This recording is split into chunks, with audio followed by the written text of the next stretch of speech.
चोर चौकीदार हैं, चोर चौकीदार हैं, चौकीदार नहीं है, क्योंकि असली चौकीदार तो रोड पे खाक छान रहा है, ट्रेनों में धक्के मांग रहा है। और ये की धरती है, अभी G20 किए हैं, मलिन बस्तियों को इन्होंने ढक देने का काम किया था, अपनी कमी नहीं दिखाते हैं, अपनी वाहवाही दिखाते हैं। 2014 में ही सरकार में आए, तभी से आपका ये नारा रहा कि एक समान वेतन, एक समान कार्य करते हैं पुलिस की तरह, सुरक्षा करते हैं पुलिस की तरह, और इनको मजदूरी मिलती है एक गाँव घर में झाड़ू मारने वाले बाई की तरह, यानी जो 83-84 रुपया हमारा रोजीना का वेतन है।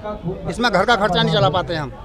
घर का खर्चा हमारा कम 150-200 रुपये रोजीना का बनता है, ना बालों को पढ़ा पाते हैं। जी, मैं सतीश कुमार चतुर्वेदी। आज जंतर मंतर पे आने क्या उद्देश्य है आपका?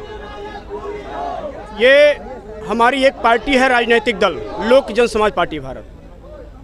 तो ये ग्रामीण प्रहरी जो चौकीदार बंधु हैं, इन लोगों की पीड़ा इस तरह की है कि ये कार्य करते हैं पुलिस की तरह, सुरक्षा करते हैं पुलिस की तरह, और इनको मजदूरी मिलती है एक गांव घर में झाड़ू मारने वाले बाई की तरह, यानी जो दाई कहा जाता है, उस तरह का इनको वेतन मिलता है और उस तरह का इनका इज्जत थाने में कराया जाता है। इसके लिए आज हम केंद्र सरकार से यह मांग करने आए हैं कि आप जब 2014 में ही सरकार में आए, तभी से आपका ये नारा रहा कि एक समान वेतन, एक समान कार्य होगा। तो ये शर्म करनी चाहिए केंद्र सरकार को कि आपका ही सरकार डबल इंजन का हरियाणा में खट्टर सरकार है, जो रक्षाबंधन पर 11,000 चौकीदार को देता है, और आपका ही एक निकम्मी सरकार उत्तर प्रदेश में योगी सरकार है, जो 2500 रुपया दे करके और लोगों को झुनझुना थमा रहा है। इसके खिलाफ हम लोग आए हुए हैं।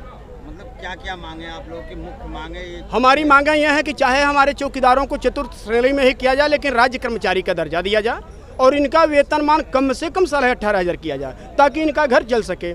आज इन्होंने गैस में 200 रुपया कम किया, जबकि 1250 में गैस मिलता था, तो एक सिलेंडर 1 महीना नहीं चलता है और वो सिलेंडर में ही इनका पैसा ख़त्म हो जाता।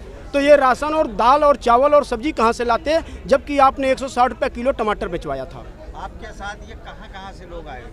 हमारे साथ उत्तर प्रदेश के 75 जिले से हैं, प्लस उत्तराखंड से लोग आए हुए हैं, और कुछ लोग सरकार को आईना दिखाने के लिए हरियाणा से भी आए हुए हैं।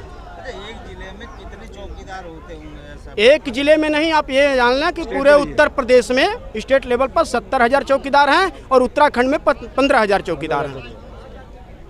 आपकी मुख्य मांगे क्या क्या है? हमारी मुख्य मांग ये है कि हमारा एक समान कार्य और एक समान वेतन किया जाए। दूसरा चीज, राज्य कर्मचारी का दर्जा दिया जाए और एक समान कार्य और एक समान वेतन के जरिए 18,500 न्यूनतम वेतन किया जाए। आज किसको मेमोरेंडम देंगे आप?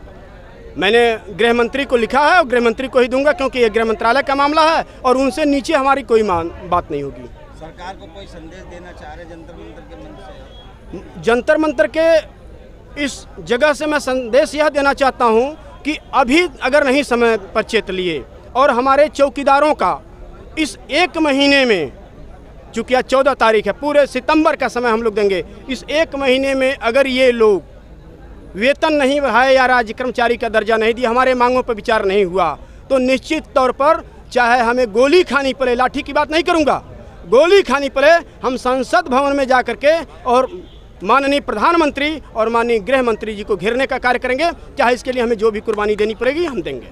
आपको एक चीज़ बता दूं, सबसे पहले तो मैं इस जंतर मंतर पर धरना देने आया हूं, तो मैं ये बताऊंगा आपको कि जो किसान हित का, चौकीदार हित का, जनता हित का बात करेगा वो सरकार में आएगा, पहला चीज़। दूसरा चीज़, इस निकम्मी सरकार को शर्म आनी चाहिए कि जब 2014 में आते हो तो डिजिटल इंडिया बनाते हो, मेक इन इंडिया बनाते हो, शाइनिंग इंडिया बनाते हो, और आज उस इंडिया से शर्म आ रही है कि भारत बना रहे हो।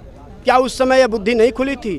बुद्धि 10 साल बाद खुल रही है। इंडिया से क्या डर है, चाहे वो गठबंधन का हो या इंडिया हमारा देश हो। नेताजी, प्रधानमंत्री जी कहते हैं मैं भी चौकीदार हूँ। चोर चौकीदार हैं, चोर चौकीदार हैं, चौकीदार नहीं है, क्योंकि असली चौकीदार तो रोड पे खाक छान रहा है, ट्रेनों में धक्के मांग रहा है, और ये दिन भर में 5 सेट से लेकर 15 सेट कपड़े बदलते हैं। आपने देखा होगा, यही दिल्ली की धरती है, अभी G20 किए हैं, मलिन बस्तियों को इन्होंने ढक देने का काम किया था, अपनी कमी नहीं दिखाते हैं, अपनी वाहवाही दिखाते हैं। 80 करोड़ लोगों को मोदी जी कहते हैं हम राशन दे रहे हैं, आने वाले 2024 में ये मेरे को बम्पर वोट देंगे, आप क्या सोचते हैं? मैं आपको एक चीज़ बता दूं, ये 80,000 करोड़ या जो भी दे रहे हैं, आप ये दिमाग में रख लीजिए, इनका कहना है कि मैं दे रहा हूं, दे कहां से रहे हो? जब 2013-12 में अंतर्राष्ट्रीय मार्केट में कच्चे तेल का प्रति बैरल $128 प्रति बैरल दाम था। उस समय 56 रुपया 63 रुपया लीटर डीजल और पेट्रोल मिला करता था। आज तो 100 से नीचे घट गया है और 100 रुपया लीटर पेट्रोल बेच रहे हो और कहते हो मैं अपने घर से दे रहा हूँ। टैक्स आपने दूध पर भी लगा दिया, टैक्स आपने हर चीज़ पर लगा दिया। वही टैक्स का पैसा ले करके और मुझे वापस करते हो। व्यापारी का काम करते हो, इस हाथ से लेते हो और इस हाथ में आधा दे देते हो। वहाँ अजरी भर उठाते हो और यहाँ चुटकी भर देते हो। इससे काम नहीं चलेगा।